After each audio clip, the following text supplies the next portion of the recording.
What is up, YouTube? Frost the Hobidon here, and today I'm back with another IDW Sonic ID review. This is issue 45, I believe. Yeah, this is issue 45, and we just got done with the latest issue where Bella gets rescued by Starline, and the Deadly Six are gone.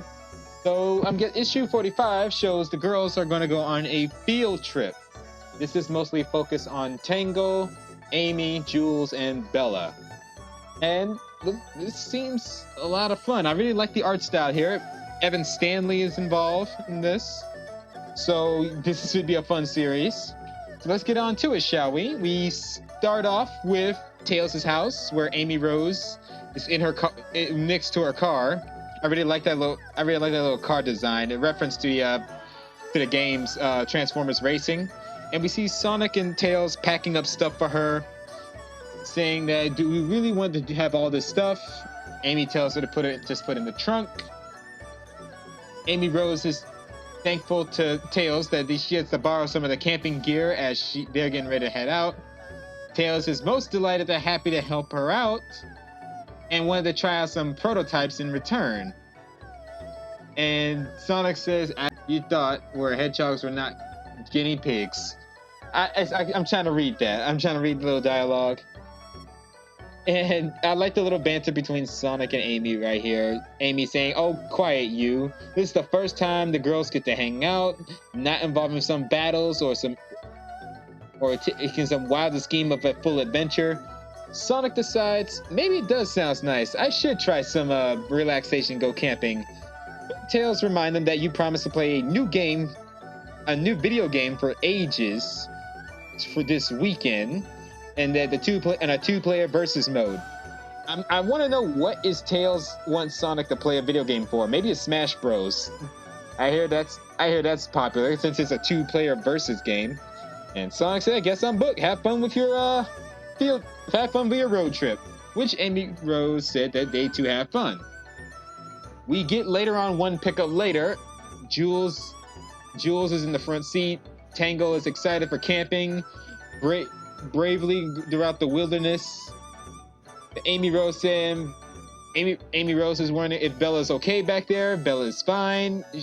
She's not used to this type of stuff getting cluttered all next to her. And yeah, it's Amy Rose saying it's more than just a camping hike. You get the marshmallows and spend some time together. Tango's like, I wish it's gonna be more. It does sound like an adventure to her. Getting to see the world. And a few days later, we see Jewel Whisper leaving the HQ, I believe, saying it's probably for the best. I'm not sure what she means by that. Until we see Tango pop out of nowhere saying, "You going out for an early jog." Whisper saying that she can't stay here because she just got information that Mimic is free and is going to cause problems. She needs to go out and hunt him down. So she can't stay here. The longer she stays here, Mimic would try and hunt her down and probably kill the people of Respiration. So she can't let the innocent people suffer by the hands of Mimic, which is a good call on her. So she has to leave. Which makes Jules sad. Which makes Tango sad, not Jules. And Tango's a little upset that Whisper doesn't get to hang out with her. And this worries Jules a bit because she want to know what's going on in Tango's mind. And she understands the feeling about the Respiration, overworking. And a little image of Jules trying to finish the work while Tango's trying to get out of that to relax. And I feel sorry for Belle thinking about the Respiration. She's feeling sad. Amy Rose tries to lighten up the mood, saying, "We're here to relax, recharge, and enjoy the camping." And yeah, probably things will turn out all right. As they make it to the camping site, and this is a lovely camping site as people are having fun, relaxation, and over the corner I see Big the cat already fishing in the camping site next to a cat that looks like Garfield. And people are already making jokes about that on Twitter, so I noticed that. It's a new location we get to see what the anthropomorphic beings do on camping. Amy Rose meet up with a bear character, who is probably in charge of the camp, letting them know that the metal virus infected this entire region throughout the winter, and metal plants don't absorb water since the area missing the hydration seasons. It's been dry bone, but I thought the metal virus has been taken out by Silver, removing all the metal virus completely. Silver said he sensed no more of the metal virus. I'm guessing he's talking about past events, that the metal virus did some damage to certain parts of the area once it got removed. And of course, I'm guessing that's his son, Ashes,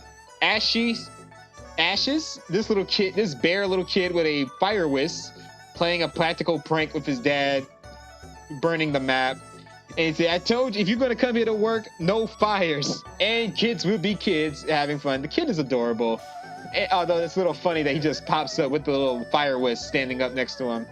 It's cute. I like it. Probably some people out there going to hate the little kid character. This is a new character. He's brand new. You know how people is. Some people don't like kid characters. They hate kid characters. This is adorable. This time just for kids to be a kid and forget about the metal virus happening and all that. And we get up to the camping site as they set up for camp. Tango accidentally hit Jules in the stomach with the poles, trying to build up the camping, the sculpture for the tent. Amy Rose wishes that he had a different tool that is not as complicated that Tails has given him. And Bella wants to help her with a campfire as she has a built-in lighter in her finger. Amy Rose said, are you sure you got this? Jules says, yeah, I got it. It's nerve-wracking since you're made of wood. Yeah, that is true. So, and I like the funny shenanigans with Jules and Tango trying to build up the campfire, trying to build up the tent. We meet up at the campfire later on once they got everything packed up. Tango is in her funk as her marshmallow's being burnt alive. Tango's telling her that everything's all right, that I'm just zoning out for a second. Jules kind of feel a little bit worried for Tango. Amy Rose decided to lighten up the mood by introducing her tarot cards. If you are familiar with the tarot cards, these are the same cards Amy Rose uses to find Sonic for the first time, which she explained that during the events of Sonic CD. She said that I'm an expert with these tarot cards. They're like fortune cards. They help me find my special important person in life, which a funny Japanese trope of Sonic sneezing, like someone's talking about him, he sneezes. And we've seen that in anime tropes. Amy Rose get to see the future and their secret desires with these cards. Jules doubt that something like that exists, and she's not used to magic, or she's more realistic type. Amy Rose is like, you doubt my powers. I like that drawing design, that art style of Amy Rose here. They say, oh, you doubt my abilities? Well, let me show you what I can do. A demonstration as she pulls out a emerald card, as the emerald card is a sign of strength and leadership, an unfear of chaos. And that's for Jules, I believe.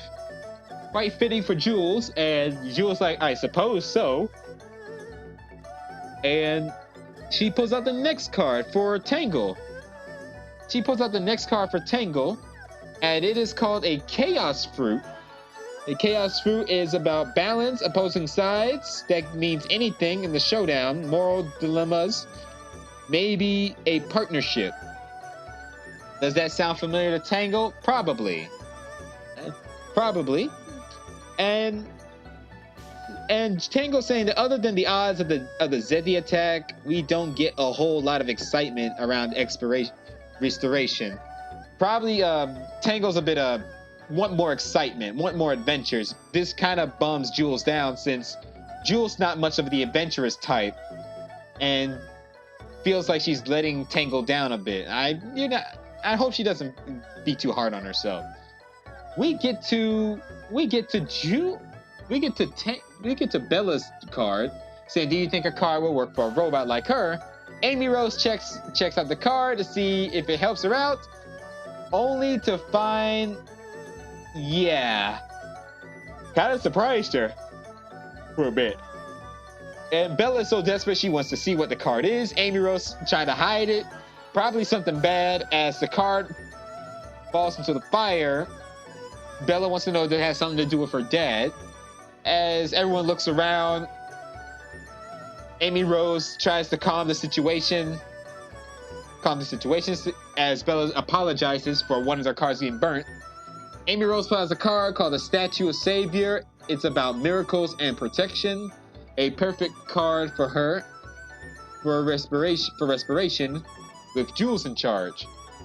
Belle has a little bit of doubts about this, as Jules decides that it's best if they can go to sleep, as they are all sleeping, but Bella cannot sleep as she tries to walk around thinking about what's going on.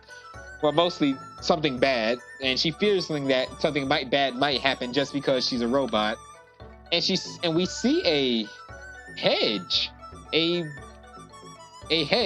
shaped in a hedgehog.